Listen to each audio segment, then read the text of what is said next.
그랄TV 가족 여러분 안녕하십니까? 오늘은 10월 30일이네요. 2024년 영원히 돌아오지 않는 10월의 30일, 내일이 마지막 날이지만 10월도 다 가고 있습니다.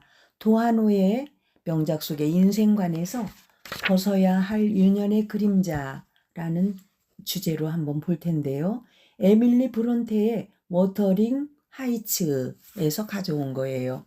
벗어야 할 유년의 그림자 읽겠습니다. 에밀리 브론테는 제인 에어로 잘 알려진 샬롯 브론테의 동생이었다. 두 자매는 똑같이 일생을 독신으로 살았고 똑같이 단명했으며 똑같이 각각 한 권씩의 작품만을 남겼다. 에밀리 브론테하고 그다음에 샬롯 브론테 두 사람 얘기죠. 워더링 하이츠는 한때 폭풍의 언덕이라는 이름으로 번역되어 알려지기도 했으나 워더링 하이츠란 말이 그곳 지명이므로 의미를 옮기는 것보다는 발음대로 사용하는 것이 좋을 것 같다. 이 소설은 주인공 히스크리프의 이야기가 전기처럼 기록되어서 단조롭기도 하지만 그 내용과 문장 기법이 독특하고 소름 끼치는 비극과 반전이 만인의 사랑을 받는 명작의 자리에까지 오르게 된 것 같다.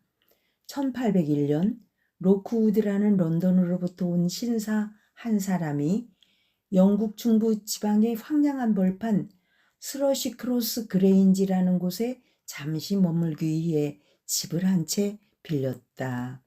우리들도 제주도 가서 한 달 집 빌리고 이렇게 머물고 그러지요. 어느 날 그는 그 지역을 돌아보다가 원래부터 언쇼가의 저택이었던 워더링 하이츠 언덕 위의 집을 방문해서 그 집 주인 히스크리프를 처음 대면한다.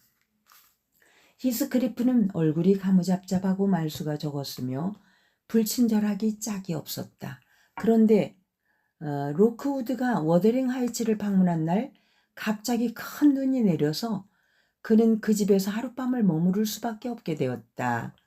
로크우드는 하녀가 내주는 빈방에 들어가 잠을 자려고 했으나 바람에 흔들리는 나뭇가지가 계속 창문에 부딪혀서 잠을 이룰 수 없었다.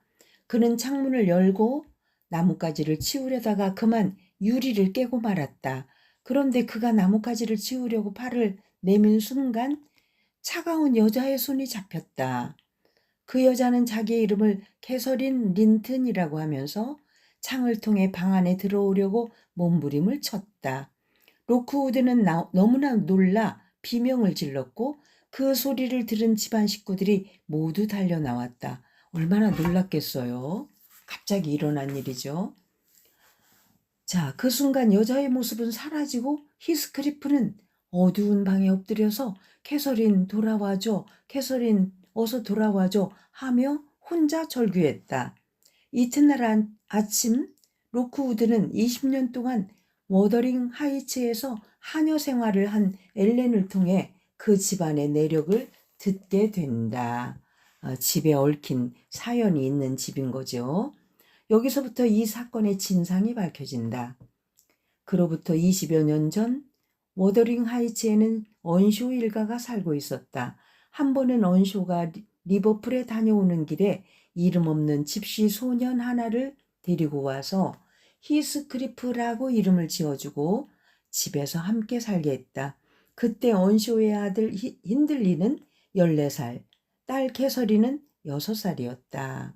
아버지 언쇼와 캐서린은 히스크리프를 좋아했으나 아들 힌들리는 그를 미워하여 온갖 못된 짓을 다 했다. 세월은 흘러 히스크리프와 캐서린은 바람 부는 언덕과 벌판을 함께 달리면서 어느새 서로 사랑하는 사이가 된다.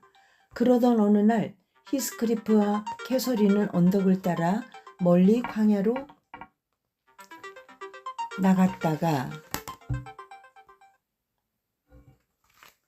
어둠 속에 반짝이는 불빛을 발견하고 따라간 것이 대지주 린튼 일가가 살고 있는 스러쉬 크로스 그레인지까지 가게 되었다. 그날 밤 그 저택에서는 무도회가 열리고 있었으며 두 사람은 그 광경을 몰래 훔쳐보다가 도둑으로 몰려서 캐서린은 개에 물려 그댁에 남고 히스클리프는 벌판으로 쫓겨나서 혼자 워더링 하이츠로 돌아갔다. 그 후 캐서린은 린튼가의 아들 에드가와 가까워지게 되었고 캐서린을 빼앗겼다고 생각한 히스클리프는 도시로 떠나버린다. 수년의 세월이 지난 후에 어느 날 우아한 신사복을 차려입은 히스클리프가 워더링 하이츠에 나타난다. 그때 이미 캐서린은 에드가 린튼과 결혼했고 히스클리프를 괴롭히던 힌들리는 가난한 건달이 되어서 술로 세월을 보내고 있었다.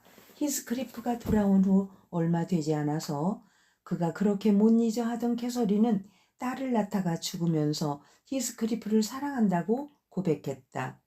히스클리프는 숨을 거두는 캐서린에게 죽은 혼이라도 자기를 떠나지 말아달라고 호소한다.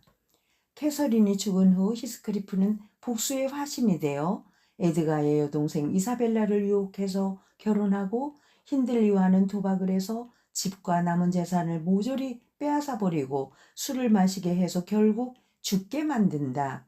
히스클리프는 언숀가와 린튼가의 재산을 모두 빼앗은 다음에도 두 가문의 후손들에 대한 복수를 계획했으나 그보다는 하루속히 캐서린을 만나고 싶은 마음에서 나흘을 굶은 끝에 죽고 만다. 세월이 한참 흐른 후 런던에 갔던 로크우드가 다시 워더링 하이츠를 방문했을 때는 캐서린의 딸 캐시와 힌들리의 아들 헤어톤이 평화롭게 살고 있었다. 그 지방 사람들의 말에 의하면 폭풍우가 치는 밤이면 히스클리프와 캐서린이 손을 잡고 언덕 위를 달리는 모습이 보인다고 한다. 이 소설은 인생이란 주어진 만큼 열심히 살 뿐 분에 넘치는 욕망과 복수심에 사로잡히면 근본마저 잃게 된다는 진리를 말해주고 있다. 우리를 사로잡고 있는 과거라는 이름의 어두운 그림자가 있다면 하루속히 던져버려야겠다라고 이 책에서 말을 하는데 여러분도 이런 이야기들을 소설 속에서나 영화 속에서 우리가 많이 만나지요.